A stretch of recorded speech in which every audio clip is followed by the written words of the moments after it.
friends, it is Danny, and today I am here with Koshai Hannah. Jen's Theories. So we did a video last year when we did our Preptober day at Jen's house, and this year we're at Hannah's house, and her beautiful bookshelves are in the back. They are beautiful. And we did a Preptober tag last year that I created, and instead of doing that same tag with the same questions, I found a different tag. So we're going to do the Nanowrimo 2018 tag by Natalia Lee, which I just found, so links in the doobly-doo. And so I have the questions here, and I'll ask them, and then we can all give our responses. Question number 1 is, how many times have you participated in Nanowrimo, and how many times have you won? I have participated for 5 years in a row, and I've won twice. I've participated for 4 years as of this November coming, and I have also won twice. This is my 3rd year, and I've won twice. Number 2, are you a pantser or a plotter? Or I'm going to add in, are you a plantser? I'm a plantser, but I'm starting to lean more toward pantsing this year. What? I had something completely plotted out, and then I got a new idea, so I'm outlining it today. The new idea is amazing. Thank you. Amazing. I am typically a pantser. This year, I'm a planner? Question mark? Like, it's more planner than plantser. I don't know. Usually I'm like, okay, for the record, I am a plantser because I have like a rough outline of what I want to do for most stories. This year I have a full plot and character sheets and everything. What did we do? I don't know. We swapped. Jen! Yeah, I'm a plantser. I said this last year. I plan out the big things, and then I have no idea what to do in between, so I just pants it.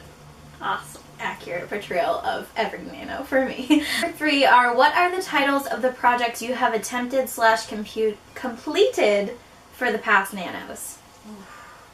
Can we remember them all? Oh boy, okay. So I forget what the title for the first year was, and then I did one that was called Goodnight Evangeline, one that was called The Patron, that was horror.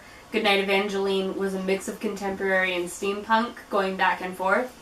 I did Enemy of Everything, Rebel Queen, and this year I'm doing Grinson. I have mine up here, but I basically remember the 4 that I've done. So I've done How the Mighty Fall, which was YA LGBT dystopian.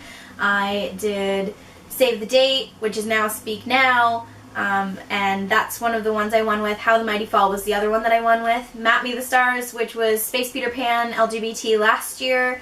Didn't win with that one, but still. And then this year I am doing #twinning because I don't have another title for it yet.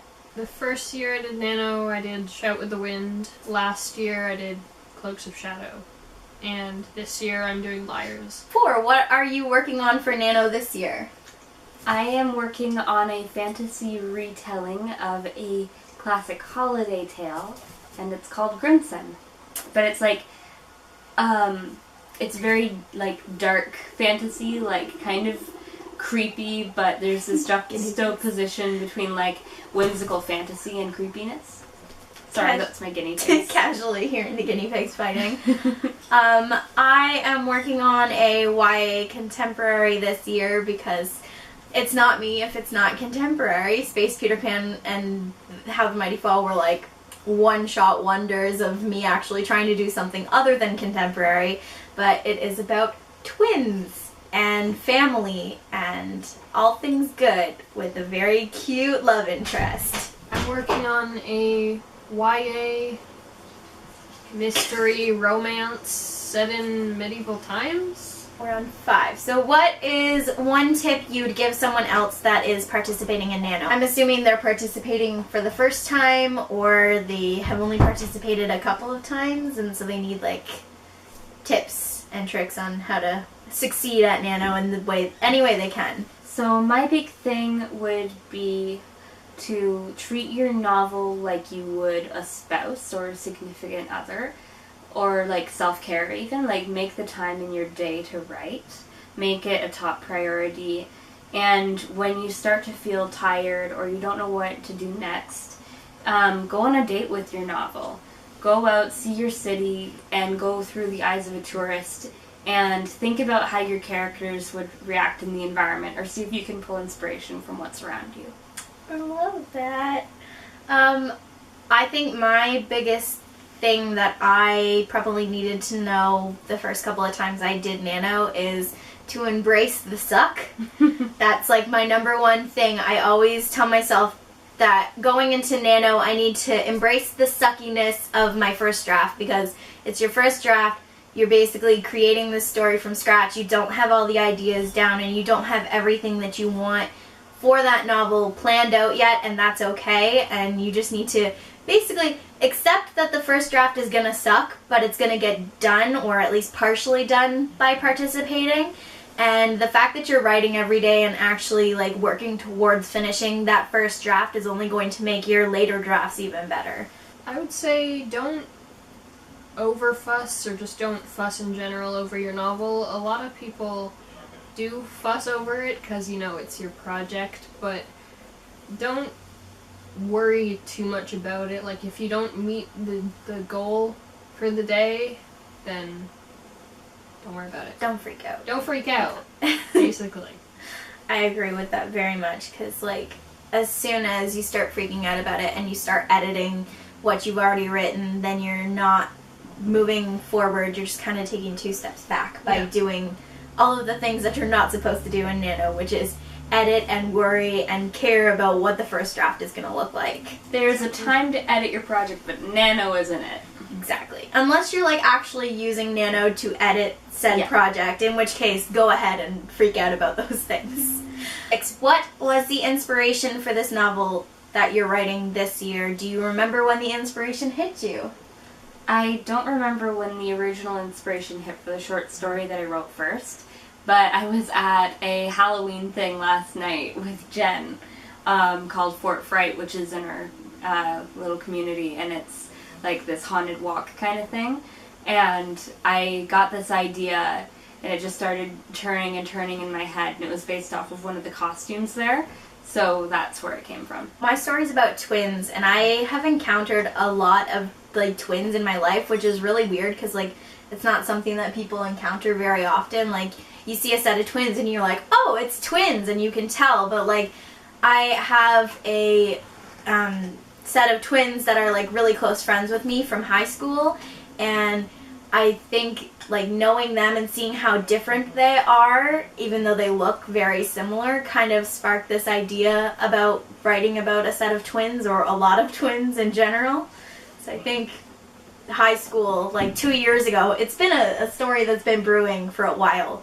And I almost did it last year, and then Space Peter Pan happened. So we're doing it this year. I was listening to my playlist of songs that I've never listened to before, so I could sort them into other playlists. And I came across this song. I think it's called Hear It, See It, Feel It. I don't remember who it's by, but just like the melody of the song and the way it flowed together just gave me this idea. That's all I can say about it. Number 7 is read us the first sentence from your Nano novel last year. Oh. Can we do that? I can do that. I can do that. I just have to open it.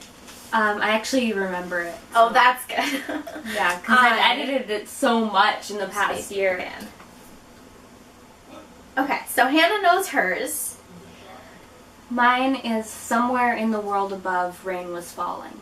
Oh, that's so pretty. I have mine, and it's like the beginning sentence of the prologue, which is, Peter returned to the window every single night. Oh, I like that. 1 hour later. Several hours later. 2 weeks later. So much later that the old narrator died, and they had to hire a new one. Mine, basically, because it's in a lot of parts, the basic first line is falling only slowly, like being underwater, but without the drowning part. Beautiful. That's it.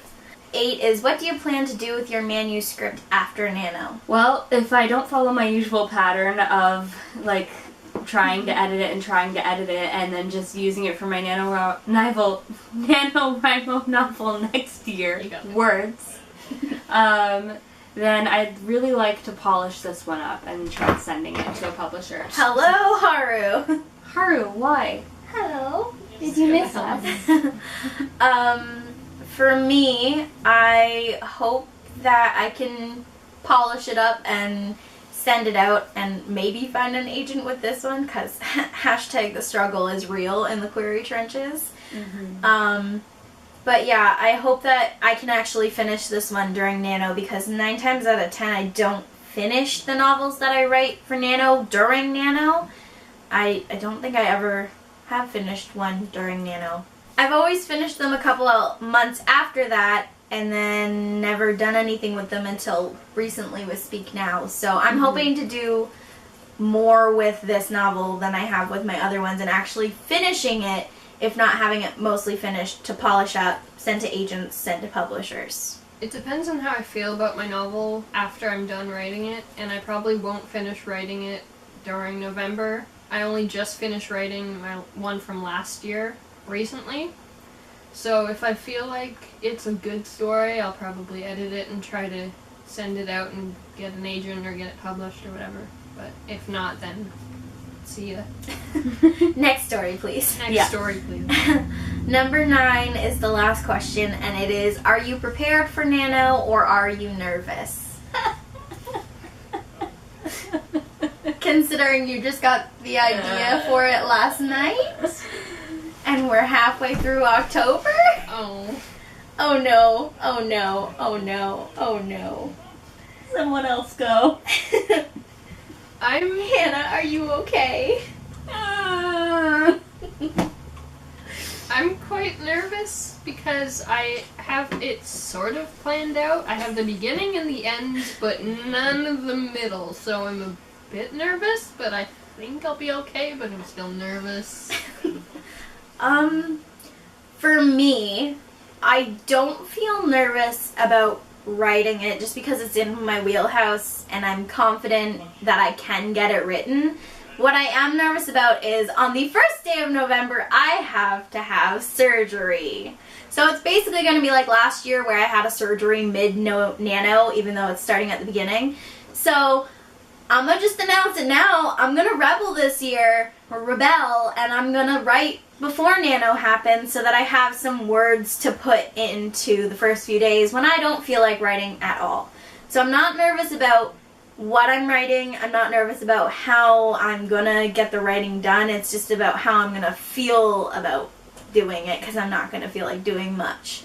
But I'm very excited. I feel prepared in terms of like planning, plotting, characters, everything, including beginning, middle, and end. What is this life? I don't know this feeling. It's a very new feeling.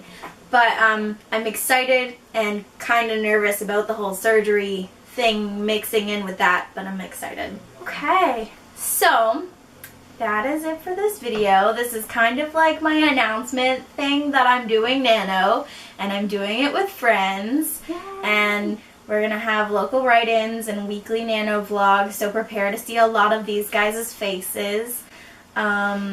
Prepare for a lot of writing shenanigans and playlist song recommendations and all the good things. And also like 2/1, unless I combine them, Preptober videos in terms of like Preptober checklist, which is almost done now, and also survival kit, because my survival kit, I don't know if it's changed so much as it's like gotten smaller, because I found out the things like I really use a lot for Nano. But yeah, that is it. Woo! Yay!